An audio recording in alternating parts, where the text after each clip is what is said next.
আসসালামু আলাইকুম। আজকে আপনাদেরকে একটা জিনিস দেখাবো যে আমরা যে অটো লয়ে যাইতেছি, ঠিক আছে, অটো ভ্যান লয়ে যাইতেছি। তো এখানে অনেক অটো চলে, ওই অটোগুলো ধরে না, আমাদের এই অটোগুলোই সার্জেন্ট ধরবে।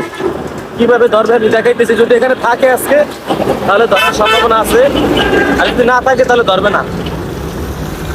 এখানে বেশিরভাগই আমরা আসলে এখানে সার্জেন্টে ধরে। তো আজকে দেখতে পারতেছি না, সম্ভবত সার্জেন্ট ভিতরে আছে, এই জন্য হয়তো ধরতে পারে নাই।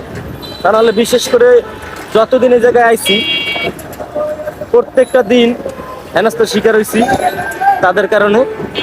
কারণ তারা বেশিরভাগ সময় একটা জিনিস খেয়াল করে দেখছি, এই মদন টাইপের লোক দেখলে তারা ধরার চেষ্টা করে। যদিও আমি, কারণ আপনারা কইতে পারেন আপনি কি মদন, যা আপনারা আপনারা কইতে পারেন, কোনো সমস্যা নেই। আমি এই জিনিসটা খেয়াল করে দেখছি যে যখনই আমি একটা ভ্যান নিয়ে আসি অটো, তখনই আমাদেরকে ধরার চেষ্টা করে। সেদিনকে এরকম ধরা খাইছি।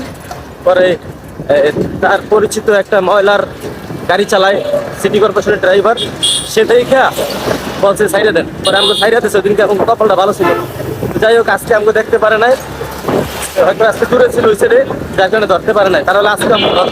তো ধন্যবাদ সবাইকে ভিডিওটা দেখার জন্য।